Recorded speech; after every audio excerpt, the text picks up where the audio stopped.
Okay, guys, if you're like me and you want to get your indoor garden off the ground, but maybe you're also a cheapskate like me, then I'm going to show you today with just a few clicks how to get the stuff that you need and get started with an apartment indoor garden for less than $200 with just a few clicks, and I'll even build it all into one Amazon shopping cart for you. So let's just talk about what you need to actually begin getting this thing off the ground.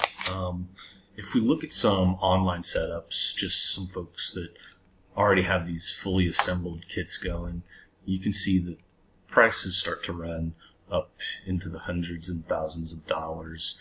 I mean, look at this thing. It's $1,000 for a tent and lamps and all the kind of stuff that you need to really get going right out of the gates. But I'm going to do it for you guys today with $200. Now, it's not fancy, it's not nice or anything like that, but it'll definitely get your plants sprouting and get you started. So let's just talk about the basics of what you need. First, we need a frame of some kind. We need some lights to grow. We're going to need some kind of timer or power supply. We need to control the humidity. We need something to measure the temperature and humidity inside of the space. And then we need access as well as ventilation. Plants need to exhale the oxygen that they produce through respiration. So let's start with the beginning here. I'm just going to show you how I got my wire racks. Pretty straightforward. I mean, there's a billion websites out there. I'm in Dallas, so I'm just going to go with the for sale stuff. And it's pretty easy. I'm looking for wire rack shelving.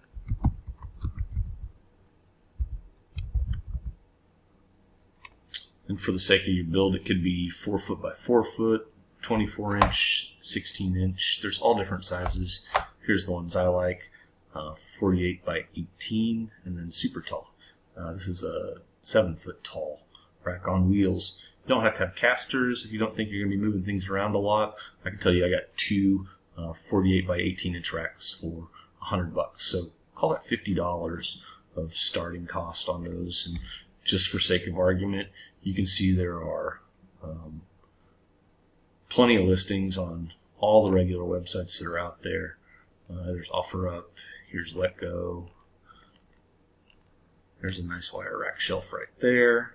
Once again, you should be able to catch that thing in the secondhand market for way less than $75 if you look around a little bit. So just know there's different grades of stuff. If you got like a restaurant supply store, like a warehouse or unclaimed freight locations, they always have rack shelving for sale. So just think about the dimensions that you want to build and start with that. So let's say $50 startup cost for catching some wire rack shelving. And let's go through and blow through the rest of the things that we need real quick. So first things first, grow lights. There's a billion different options out there. It's probably going to be the most expensive component that you purchase. Just make sure that you're getting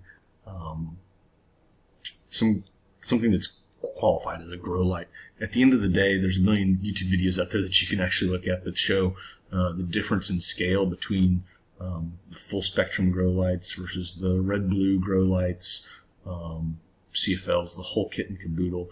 At the end of the day, those guys are working on trying to increase a small percentage of their margins. At the end of the day, most T5 grow lights are going to let you grow plants. Now, if you start getting into big heavy fruits or flowers or that kind of thing, then you want to kind of adjust the spectrum. But we're just going to grow some small herbs and stuff in our wire rack shelf. So let's begin this process here. I'm going to put this guy in my cart.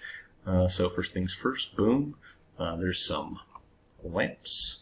Second thing that you're going to need is something to monitor humidity and control. I like these kind because they show you 24-hour increments of low and high temperature, so you can see kind of how night and day are going, so that you can adjust the amount of time that the lights are on, as well as see if you need supplemental heat to your operation. So here's a nice easy one. I'm going to add this one to the cart as well. Boom.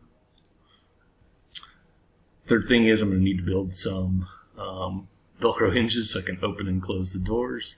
So here's some Velcro. Boom. I'm I'm going to use duct tape to kind of seal the edges around my tent.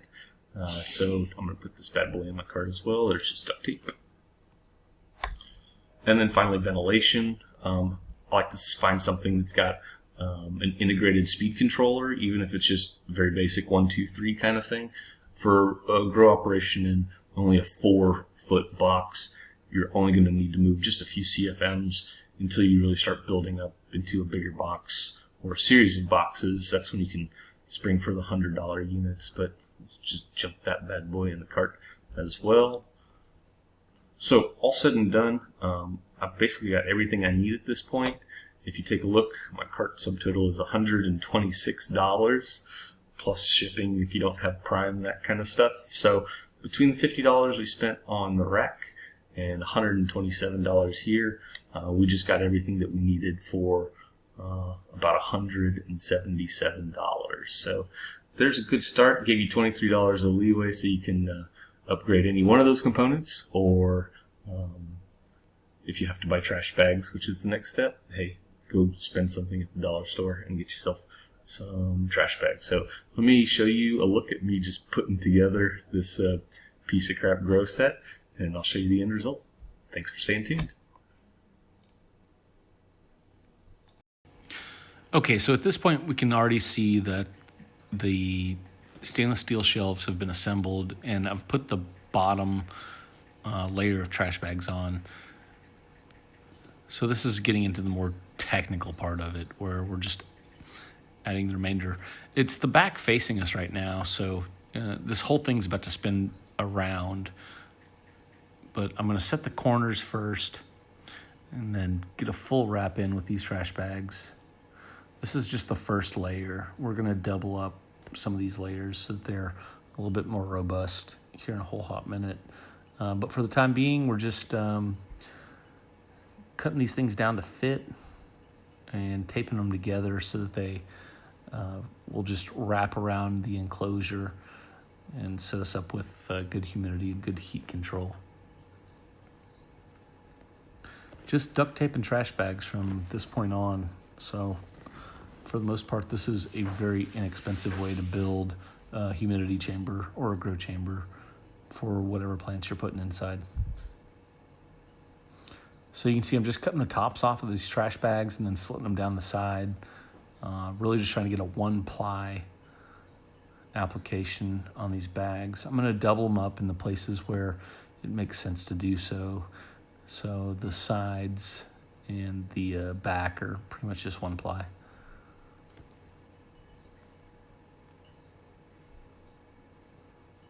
I'm just kind of setting the corners with duct tape so that I've got a good starting place, and then wrapping the bag tight around the enclosure, and then stitching it to itself with the duct tape that you see. Now the top is actually only 3/4 enclosed. You can see that kind of gap right there. I'm gonna use that for ventilation. We're getting into the installation of the light fixtures. I've got 4 LED tubes that are going in. The first step is putting in these little diffuser panels. This is probably the most complicated part of installing these light fixtures, honestly.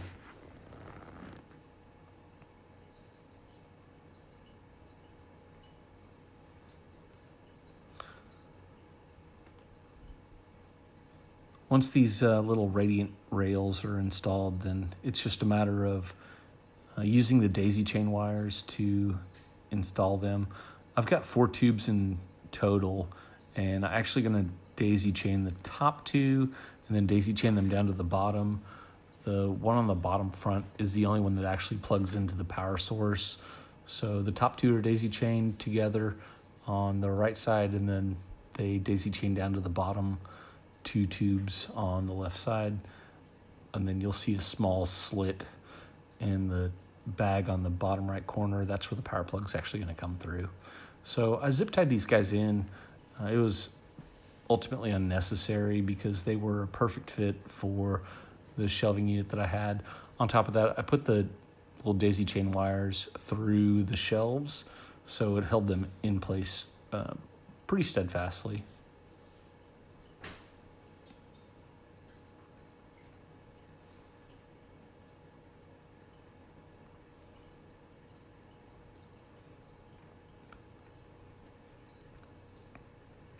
So there's a test. All 4 lights going off. Everything looks good at this point, so I'm going to slide it into place. And then we're going to start working on putting in a front door little assembly.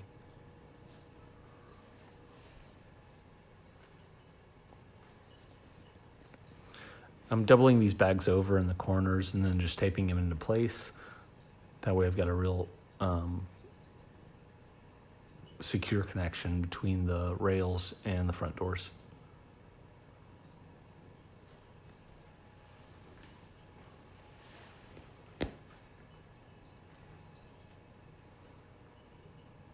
A bit of work in the corner just to secure those things. Usually I'd like to secure them on the tops and the corners and then work my way down. You can see I'm doubling over the front door at this point. Just trying to get a double layer of that plastic trash bag so that it has something to stick to. We're gonna be opening and closing this door enclosure at this point, so I want a little bit more rigidity out of that. So I'm gonna use a doubling over of the trash bag material as well as duct tape to give it a secure connection point.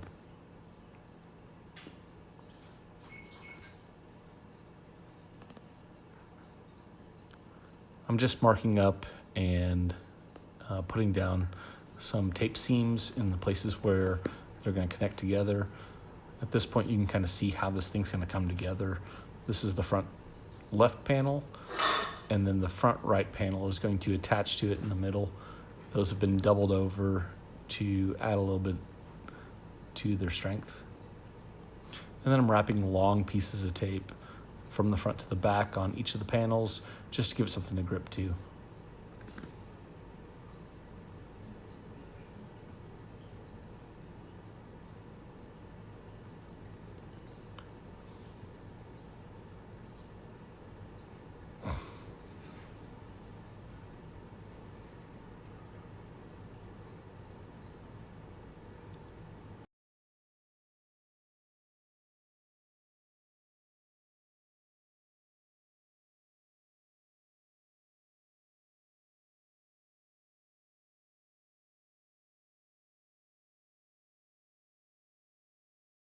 Okay, so here's a little attention to the mounting points in the corner.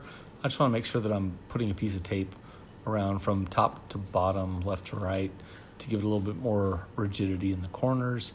That way it won't stress or tear over the tops of the shelving unit. So just bringing over a few of the plants that are going to live in this particular box.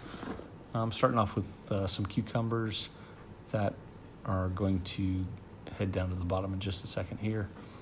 I'm using stringer wire to give them something to attach to and grow vertically. That way they can kind of grow straight up.